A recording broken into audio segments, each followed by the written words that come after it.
The Indianapolis Colts safety position still appears to be in dire straits heading into training camp. Let's get to it.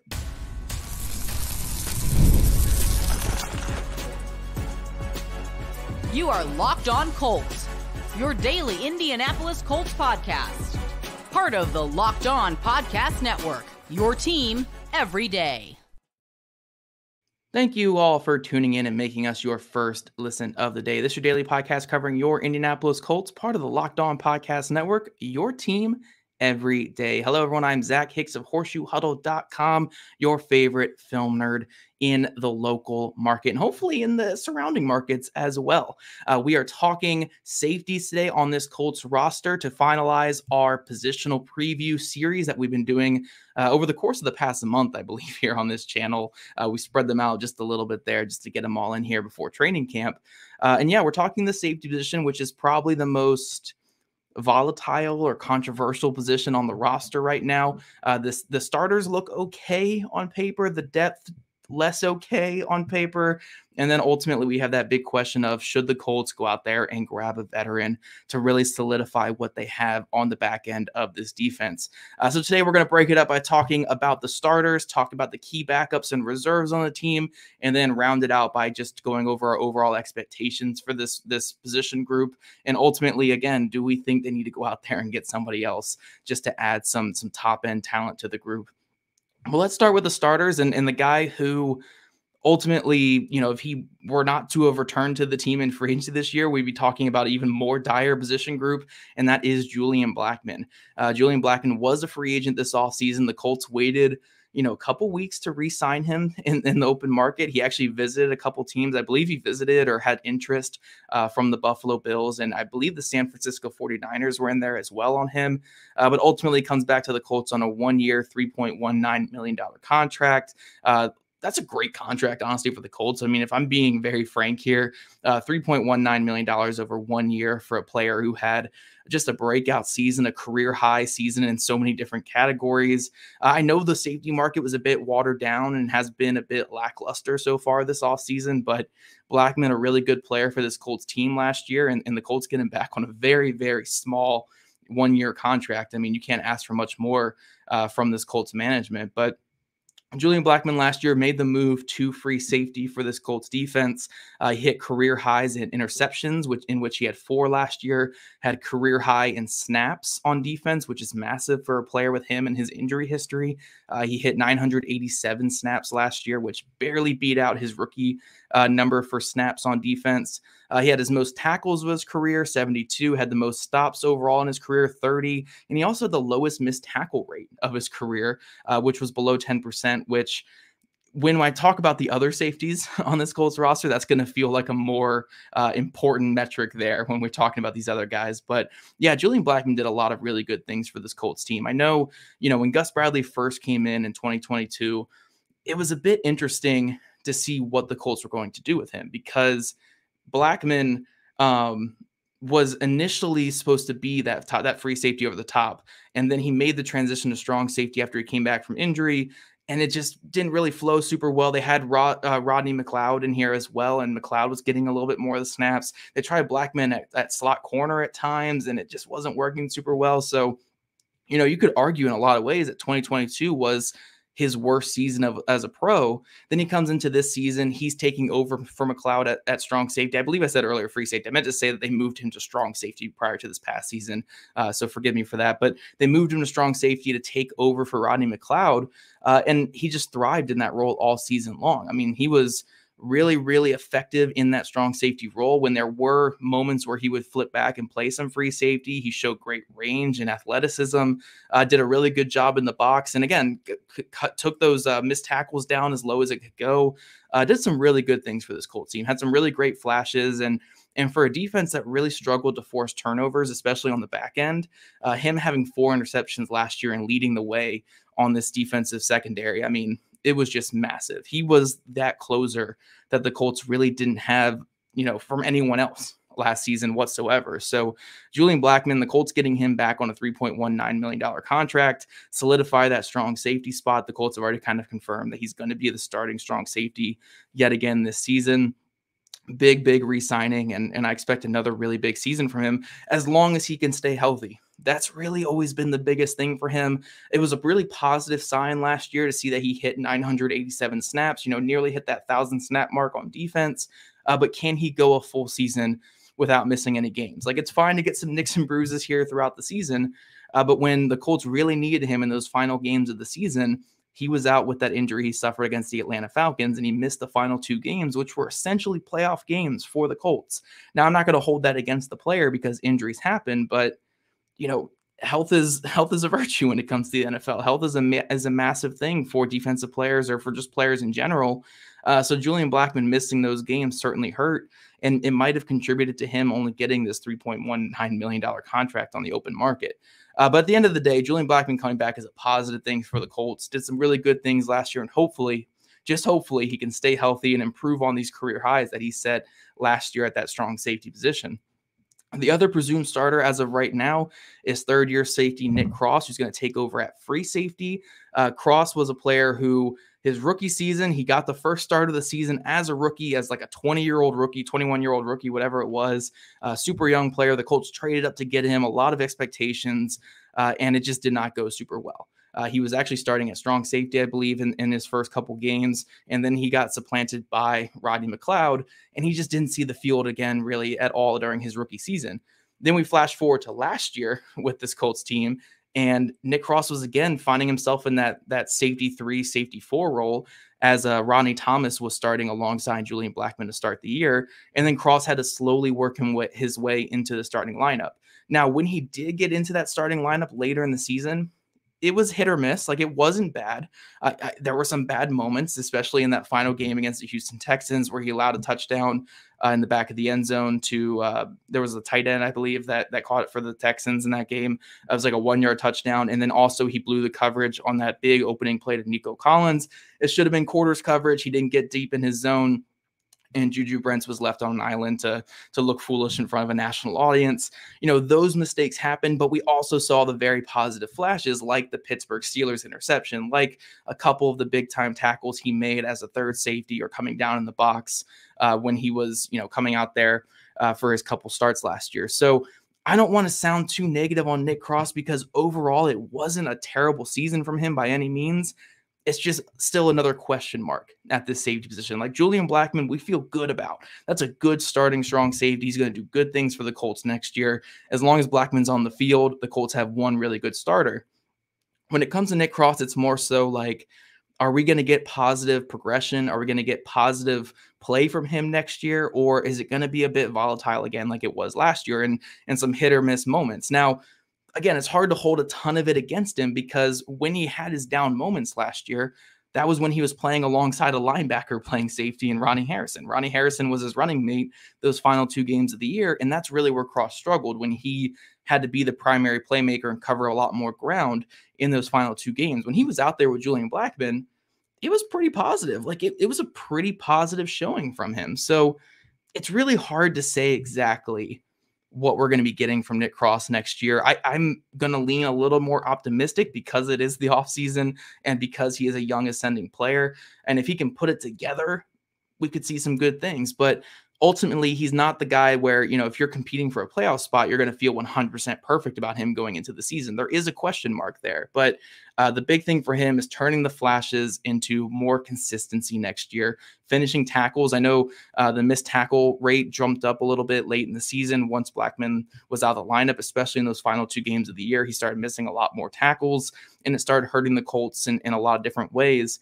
So if he can just clean up the tackling, play a little bit more in control, take positive steps as that center fielder over the top, he can be a solid starter. I mean, again, he's got a really good running mate next to him in Julian Blackman. Just lean on that running mate. Just keep building yourself up in the system, and let's see where it goes from there. So while I'm ultimately, a big fan of going out there and grabbing one of these veteran free agents on the market, as long as Nick Cross can stay healthy and stay on the field, I think this can be a positive starter for the Colts. It's all about him taking those necessary steps forward, though.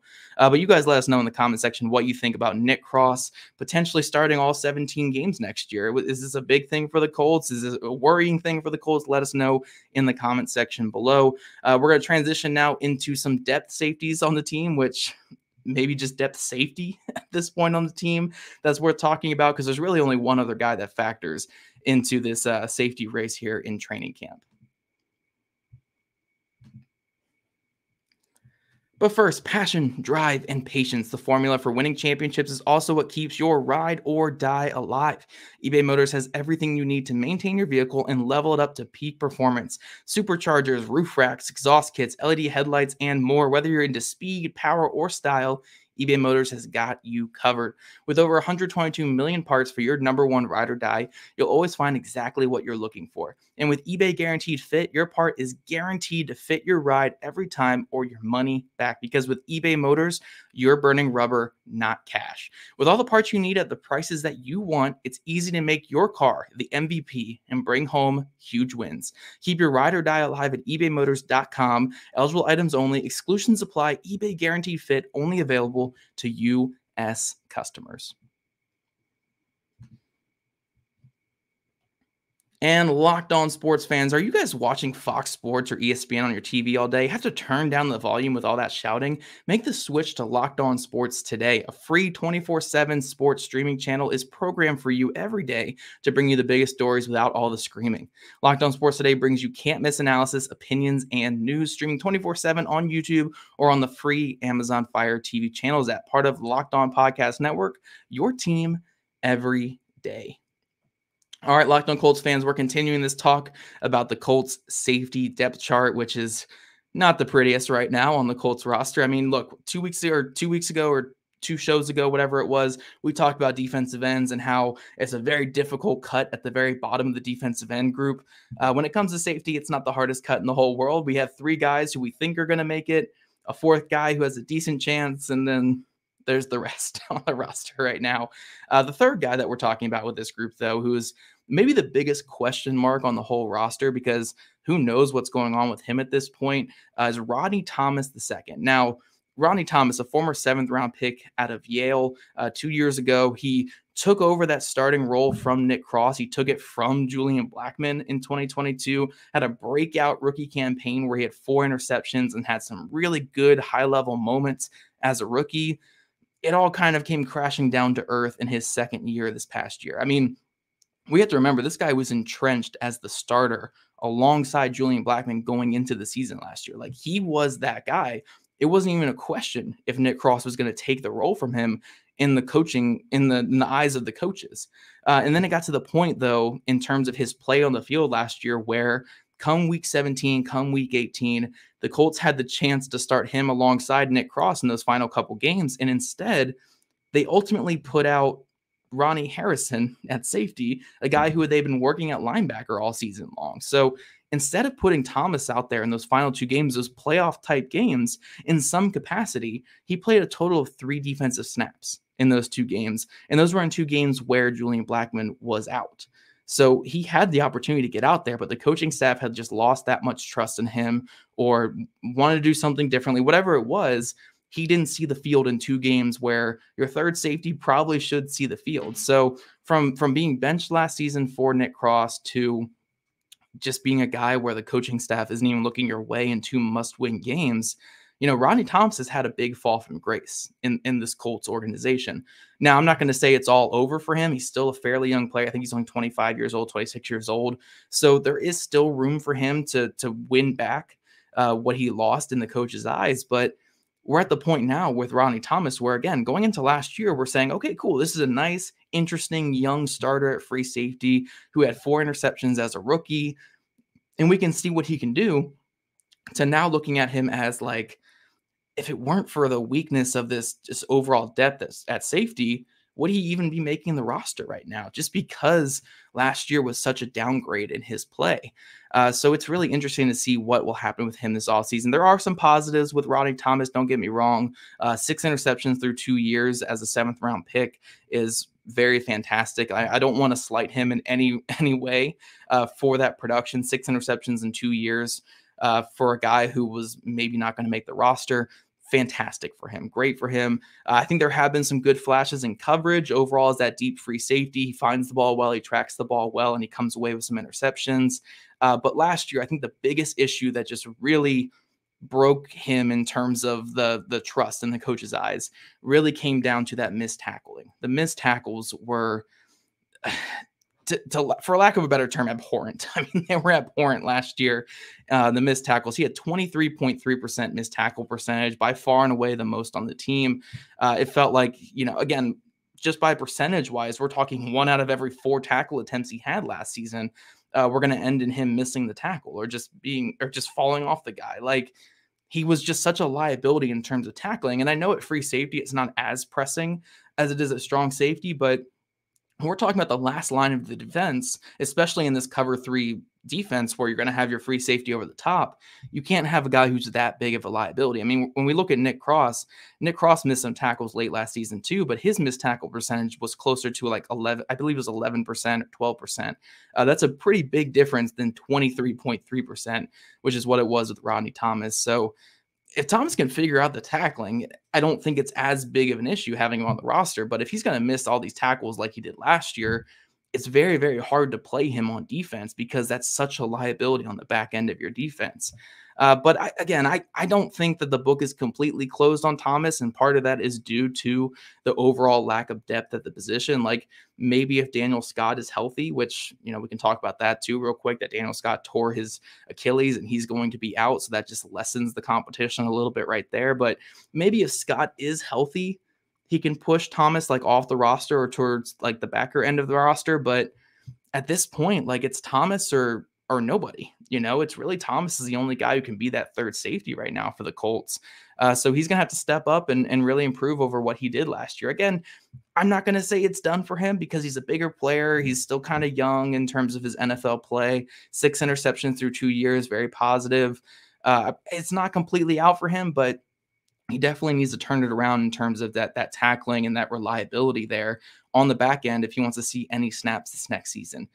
The other player that we're talking about here in this segment, not really to be a threat to start on defense or to even really play on defense at all, but we have to talk about him because he has a good chance of making the roster, and that is Trevor Denbo. Again, another player where if we're talking bottom end of the roster guys that I love me some Trevor Denbo.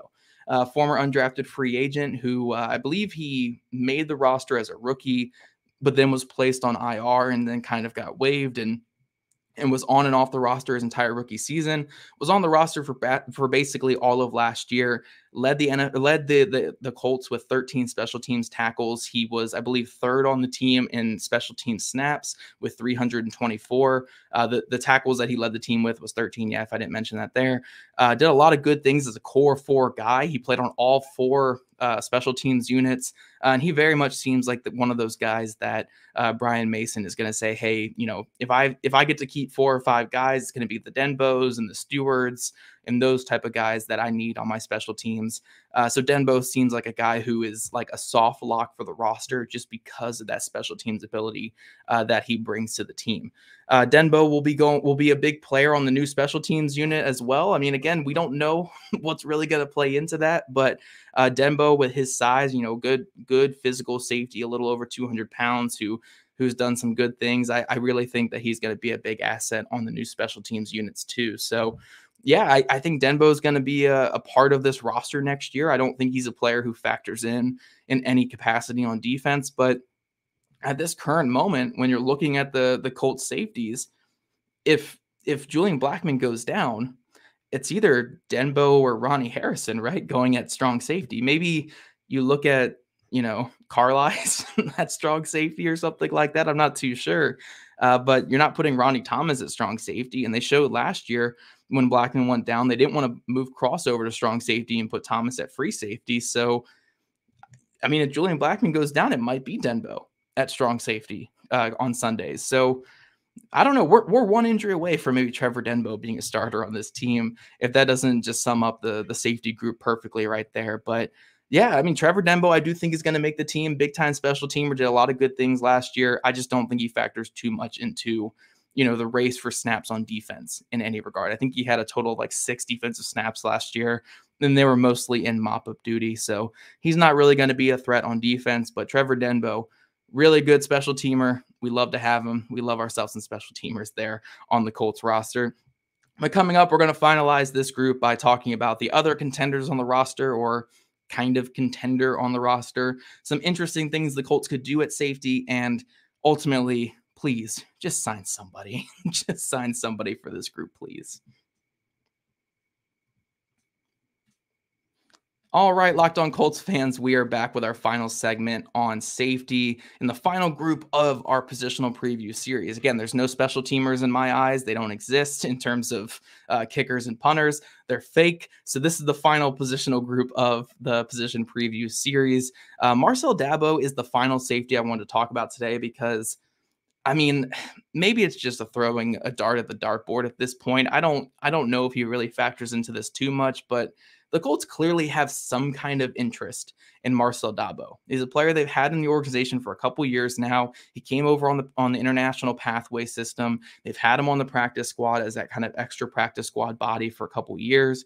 We saw some positive improvement from him last year in camp. So maybe in year 3, he takes another bigger step to just be a rosterable player. And maybe he can be that guy who pushes Rodney Thomas off the roster or into more of a safety 5 role. I don't know. I don't know if that's going to happen, but Marcel Dabo is someone to mention at least because the Colts have had interest in him for the last couple of years, and maybe he does factor into this in some kind of way. But besides that, I mean, we're looking at Kendall Brooks, Michael Tootsie. I don't think either of those guys really factor in too much when it comes to this safety race. So really, I mean, you're looking at 5 guys, 4 of which have made the Colts before. One of them is not really going to play on defense. So you're looking at 3 guys who could maybe play on defense. And of those 3 guys, one of those guys didn't see the field when Blackman went down last year. So it's pretty dire at safety. Now, before we talk about them going out and signing someone, which, we've done that all off season on this podcast, there are some interesting things they could do at the safety position. Like, again, you could have Ronnie Harrison be a linebacker / safety and put Harrison back there if something were to happen to Julian Blackman. I don't recommend that because it didn't really work in the final 2 games of last season, but that is an option. You could also do that with Jalen Carlisle as well. But again, young player, do you really want to stunt his development by making him go between 2 positions? I don't think that's the best plan of action, but again, if it comes down to it, you might have to do it. But the other one is Jalen Simpson, who I believe Jake talked about yesterday on the cornerback preview series or preview episode. Simpson is a player who played safety for a majority of his college career, a little bit undersized, so maybe the tackling would be a big issue there at safety as well. But, if something were to happen across at free safety and you don't trust Rodney Thomas, or something happens to Cross and Thomas, I mean, God forbid something happens to both those guys, then Simpson could be an in-house body who could go back there and offer some range and some athleticism and some production that he had at college at that free safety position. So they do have a couple guys on the roster who could moonlight as some safeties in practice, or, if injuries were to happen, they could go back there and play some safety. But ultimately, man, it really comes back around to the main topic at safety, where it's like, go sign somebody that can play. Again, like, even if they are not fully out on Thomas, which, again, I really want to clarify, I'm not completely out on Thomas. Even if you're not fully out on him, though, you still need a backup strong safety or another guy who could play in the box, because if they're not out on Thomas as a free safety, I know they're out on him as a strong safety.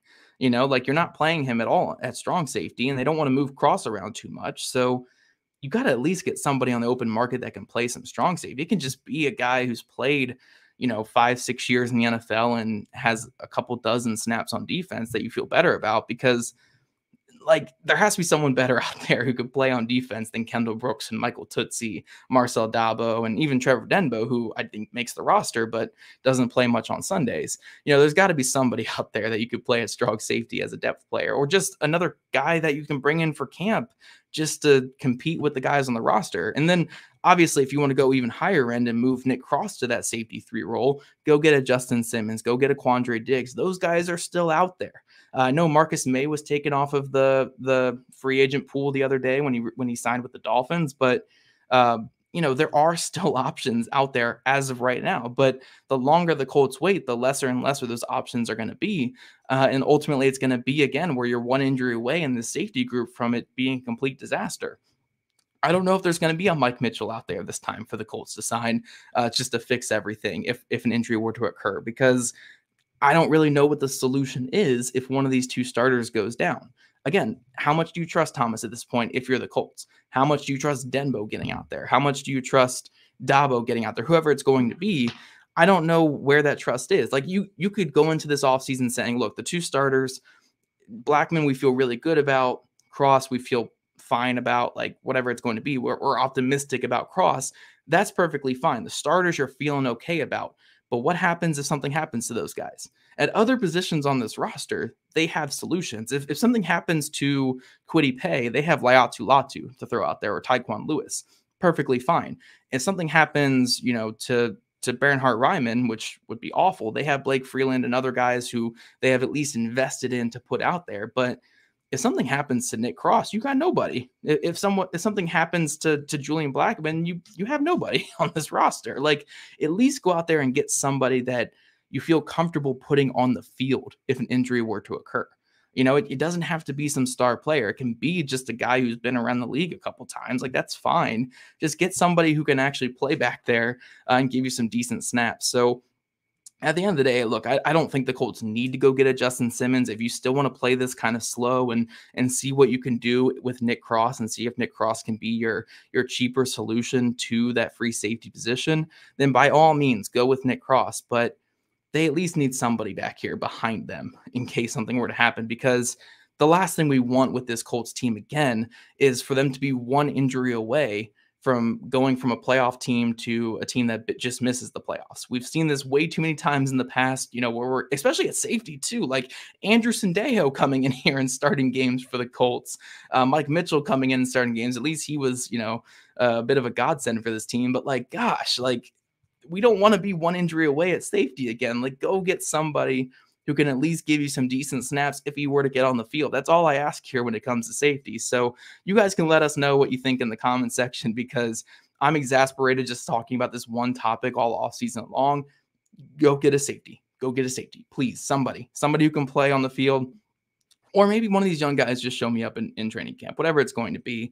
But yeah, you guys let us know in the comment section what you think there. Before I get out of here, though, I do want to remind you guys that Locked On has launched the first ever national sports 24/7 streaming channel on YouTube. And now it's also available on the Amazon Fire TV in the free Fire TV channels app. Locked On Sports Today is here for you 24/7, covering the top sports stories of the day with the local experts of Locked On, plus our national shows covering every single league. Find Locked On Sports Today now available with the free Fire TV channels app.